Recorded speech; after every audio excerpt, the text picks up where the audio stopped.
జీవము గల దేవుని నామములో మీకందరికీ నా హృదయపూర్వకమైన వందనాలు. ప్రియులారా, మనము ఈ దేవుని యొక్క వర్తమానాలు 1వ దశలోనిక పత్రికలో నుంచి మనం నేర్చుకుంటూ ఉన్నాము.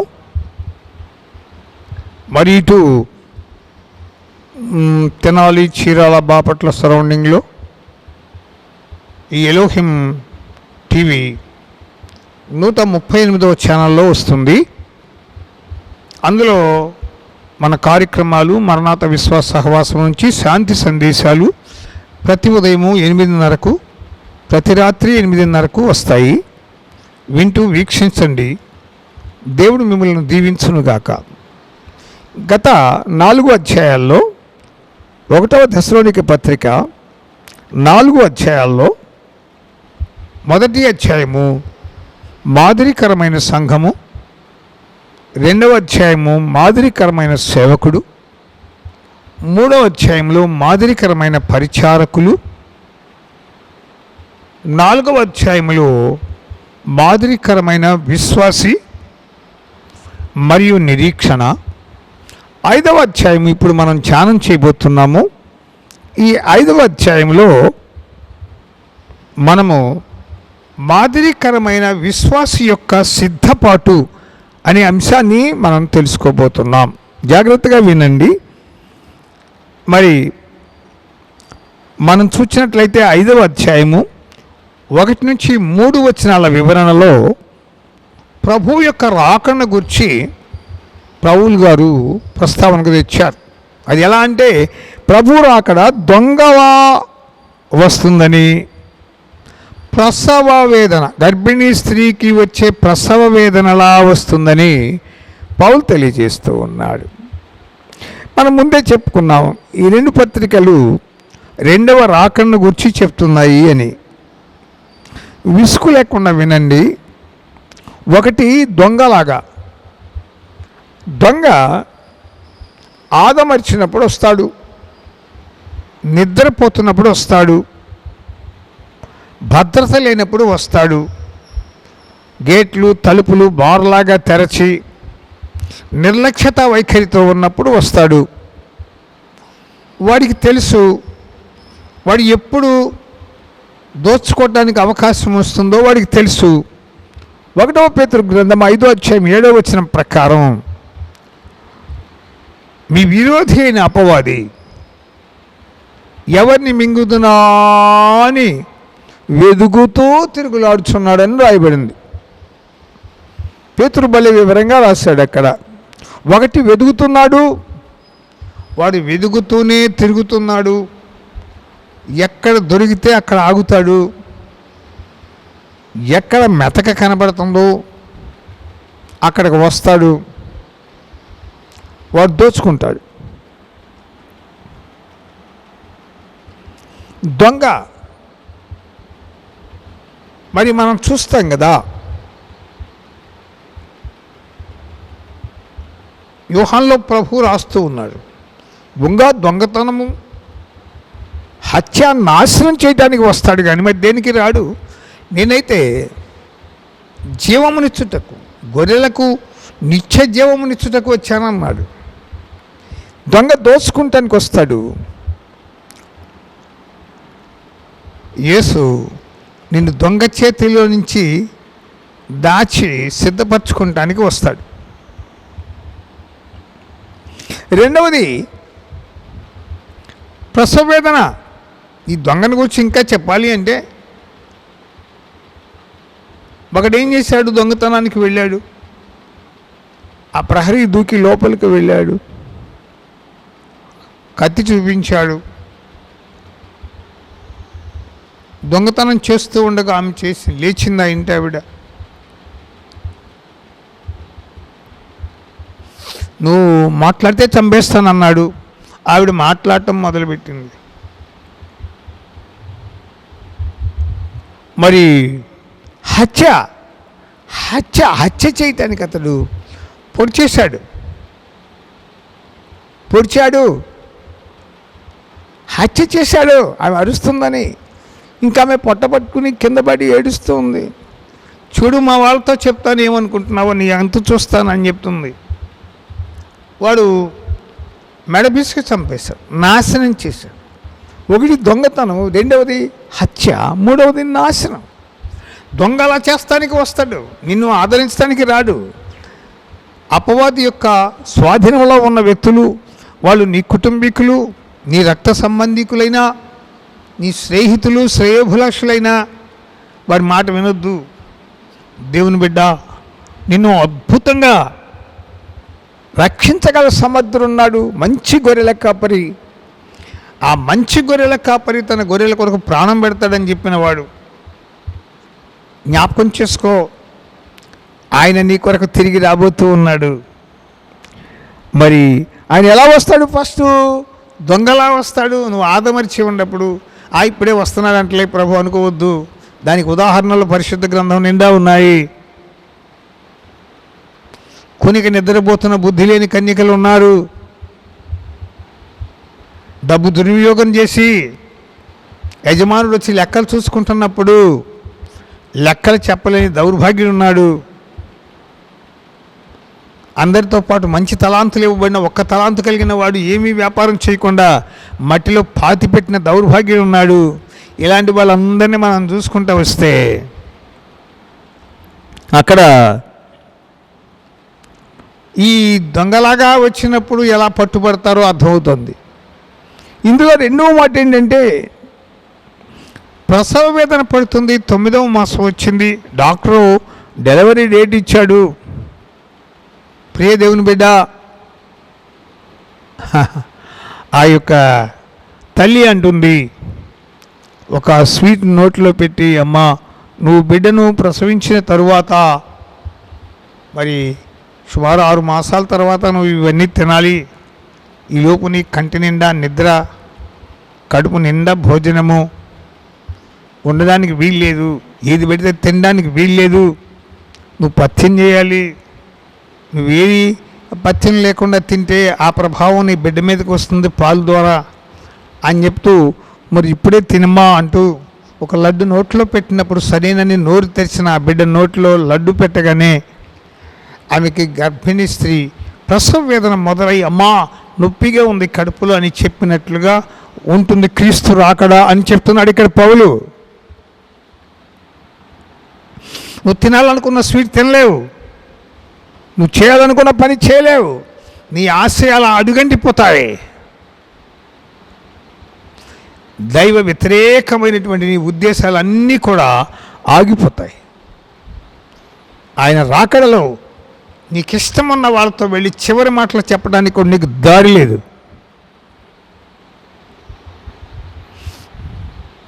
క్రీస్తు యొక్క రెండవ రాకడ గురించి నీకు తెలియాలి. ఆయన త్వరగా వస్తున్నాడు. ఆయన ఆకాశ మేఘారుడై వస్తున్నాడు. నువ్వు సిద్ధపడి ఉన్నావా? హల్లెలూయా. చూడు, 4 నుంచి 8 వచనాల్లోకి మనం వెళ్తే, ఇతరుల వలె నీవు నిద్రపోకుండా మెళకువగా ఉండు. నిరీక్షణ లేని వాడు నిద్రపోతాడు, వాడికి ఏమైనా పర్వాలేదు. బుద్ధి లేని కన్యకలకు కూడా బుద్ధి గల కన్యకలకు లాగానే సిద్ధులు ఉన్నాయి. బర్నర్ ఉంది, ఒత్తులు ఉన్నాయి, గ్లాసులు కూడా ఉన్నాయి, కానీ నూనె లేదు. అది కదా సిద్ధపాటు అంటే. అందరూ నిద్రపోతున్నారు, కునికి వీళ్ళు నిద్రపోయారు. పెండ్లి కుమారుని రాక వచ్చినప్పుడు వాళ్ళు లేచి సిద్ధలు వెలిగించుకున్నారు, వారు లోపలికి తీసుకుపోబడ్డారు, తలుపు మోయబడింది. తరువాత వీళ్ళు వచ్చారు, లేదు.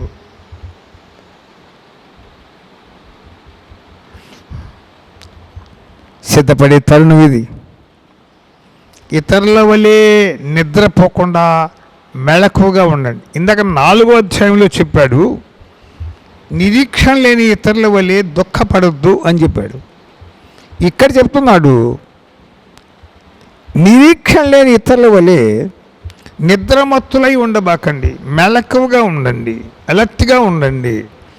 ఎప్పుడొస్తాడో మీరు ఎదురు చూడండి. నిరీక్షణ కలిగి ఉండండి. హల్లెలూయా, హల్లెలూయా. చాలా గొప్ప విషయం. దేవుని బిడ్డ 9వ వచనంలో కూడా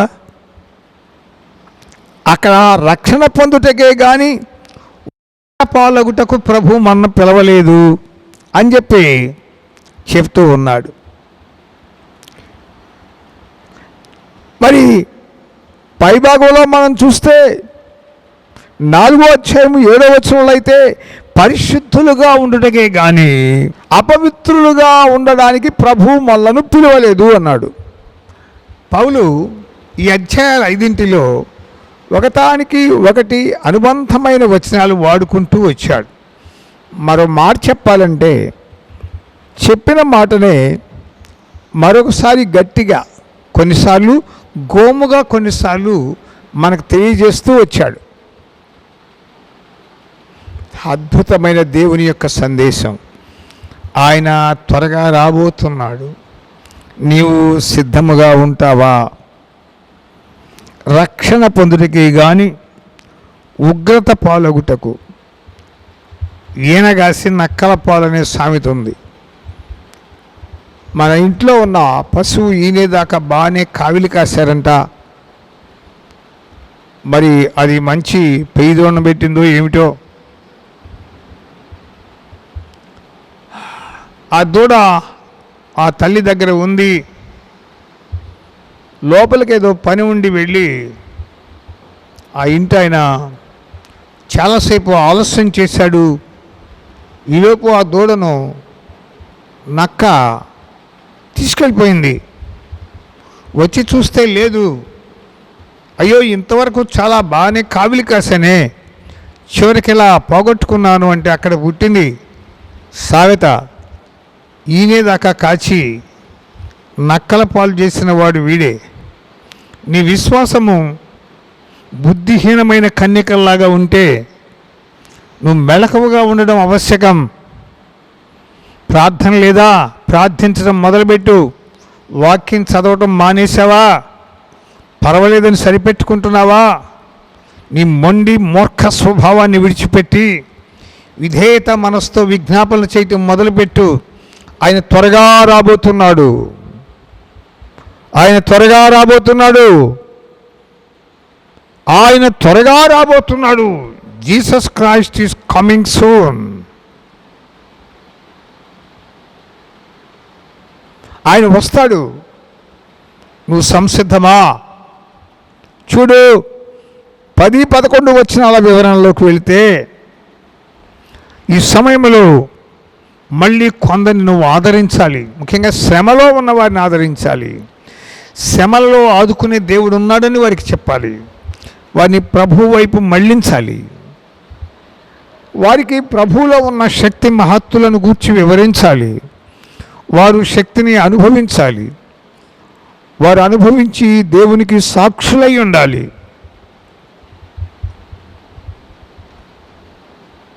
ప్రభు వైపు చూడాలి. ఎన్నడెరగని వారంతా కొత్త తరమై పుట్టాలి. నిన్ను స్తుతించే కొత్త తరం పుట్టాలి.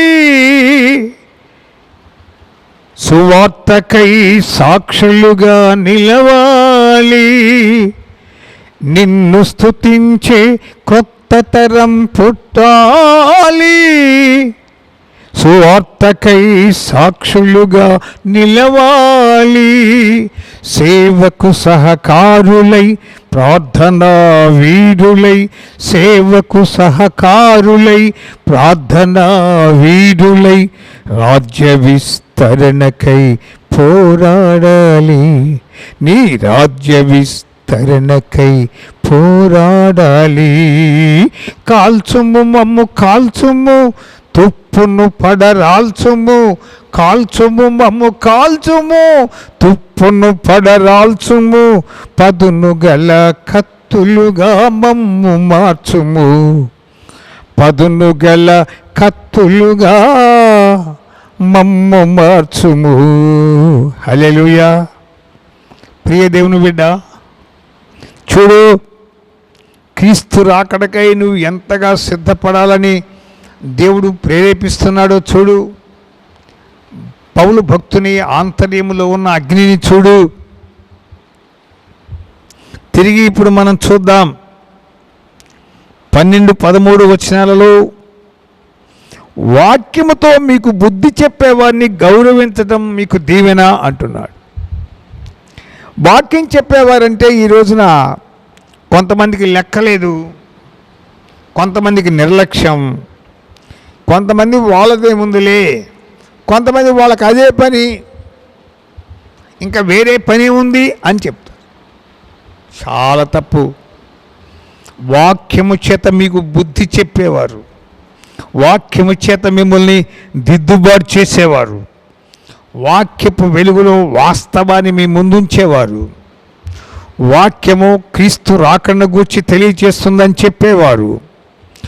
మీరు నిరీక్షించని ఎడలా, సిద్ధపడిన ఎడలా నశించిపోతారు, నరకం పాలవుతారని చెప్పేవాళ్ళు ఉన్నారే, వారిని మీరు గౌరవించాలి. ఎందుకంటే వాళ్ళు తప్ప మీకు అలాంటి సంగతులు చెప్పరు. దేవుని వాక్యమును ప్రకటించే దైవదాసులు కూడా అందరూ ఈ సంఘాలకు ఇట్లాంటి విషయాలు మరి చెప్పవలసి ఉండగా చెప్తున్నారో లేదో మనకు తెలీదు. చెప్పాలి, చెప్పేవారిని గౌరవించాలి, సన్మానించాలని ఉంది ఇక్కడ. ఈ సత్యాన్ని ప్రకటించేవారిని సన్మానించవలసిన అవసరం ఉంది మనకి ఇక్కడ. హల్లెలూయా, హల్లెలూయా.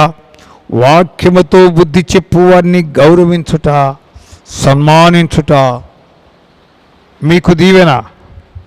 ఇక్కడ చూడండి 14-15 వచనాల వివరణలో అక్రమంగా నడిచేవారు ఉన్నారు కొందరు, వారికి బుద్ధి చెప్పండి అంటున్నాడు. అక్కడ చాలా దిద్దుబాటు మాటలు ఉన్నాయి. దేవుని మందిరంలో సత్యాన్ని వింటూ ఎక్కువ మాట్లాడితే ప్రకటిస్తూ కూడా క్రమాన్ని అతిక్రమించేవారు ఉండొచ్చు. పౌలు ఊరికే చెప్పలేదు ఈ మాట. ఆయన ఆధ్వర్యంలో ఆ కాలంలో కొందరు ఉండే ఉంటారు. అవునా? అక్రమంగా నడుచుకునే వాళ్ళు సంఘంలో కూడా ఉన్నారా? అలా ఎవరైనా ఉంటే క్రమబద్ధంగా ఉండేవాళ్ళు వెళ్ళి బుద్ధి చెప్పండి అంటున్నాడు. వారికి బుద్ధి చెప్పడం వల్ల వారు కూడా క్రమంలోకి వస్తారు.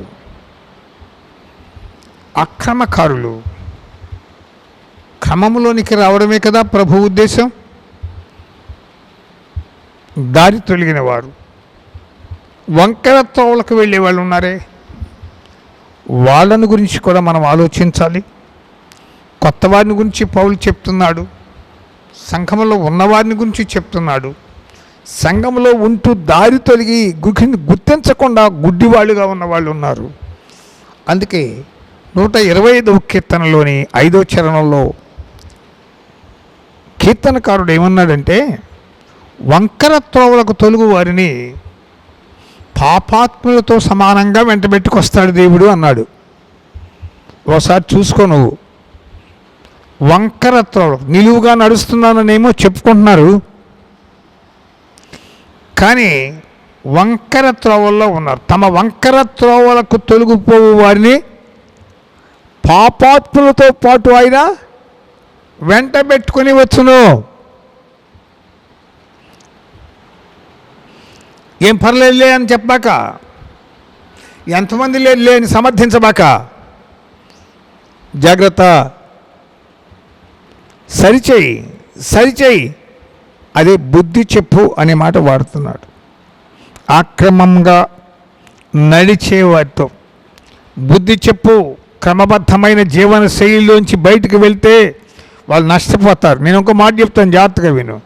వారిని సమర్థించుతున్నావు అనుకో, సరి చేయకుండా సమర్థిస్తే వారితో పాటు నువ్వు అనుభవిస్తావు.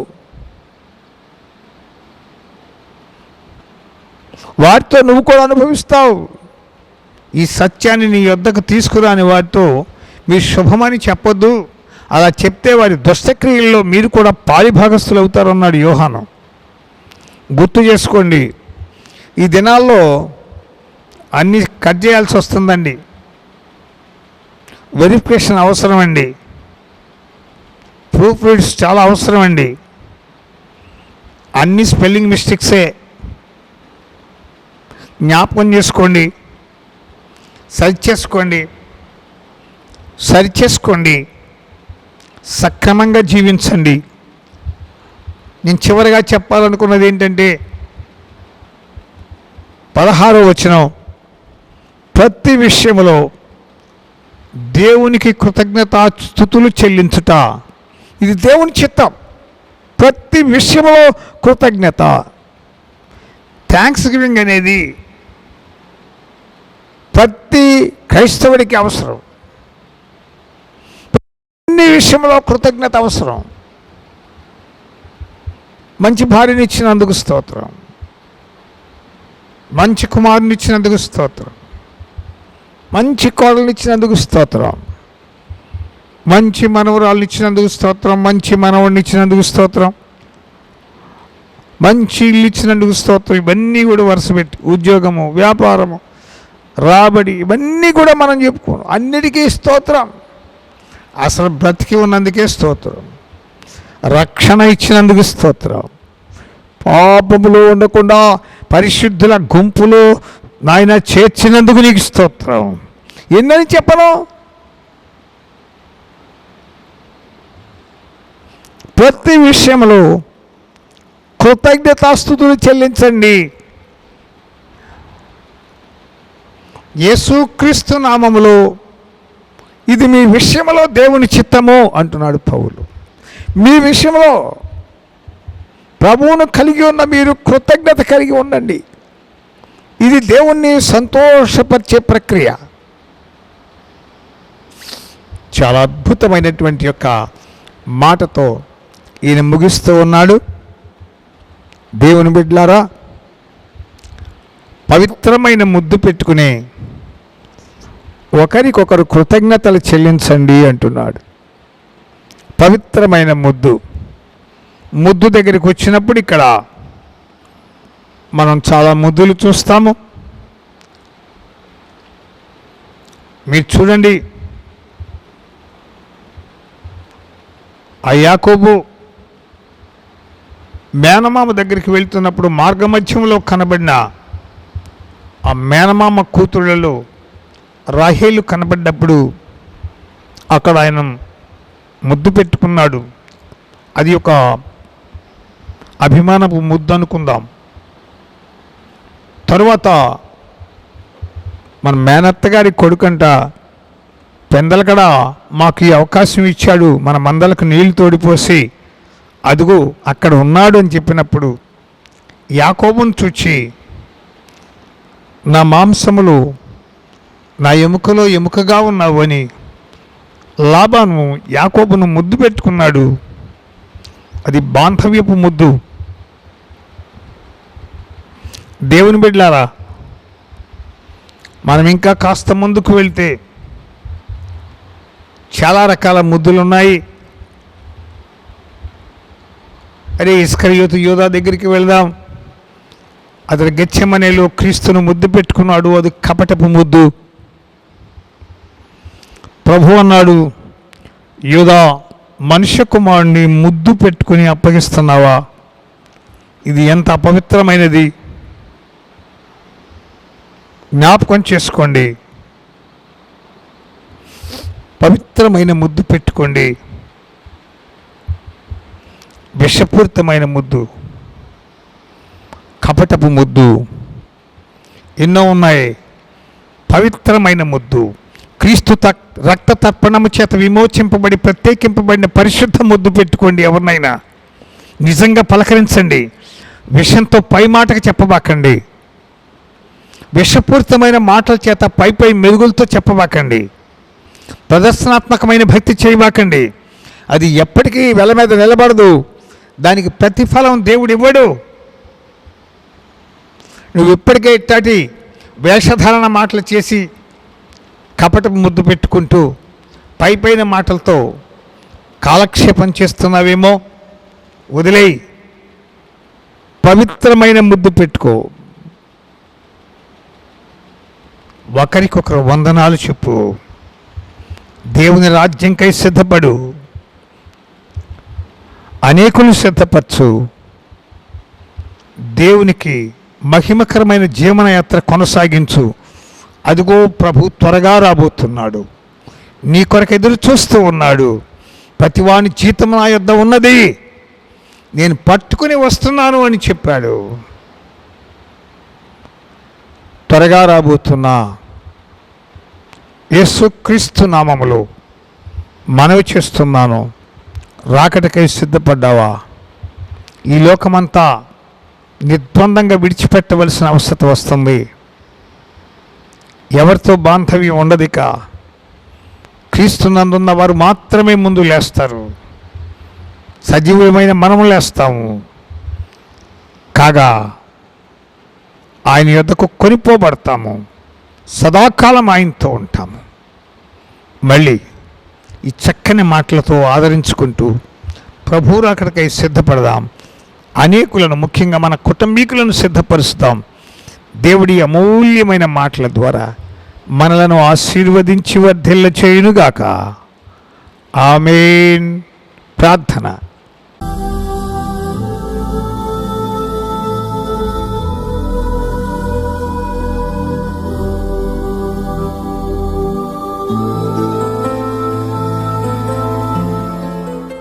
సర్వశక్తి గల తండ్రి, 1వ థెస్సలోనిక పత్రికలోని 5 అధ్యాయాల వివరణలో 5 ప్రాముఖ్య అంశాలు మాతో నీవు మాట్లాడి ఉన్నావు.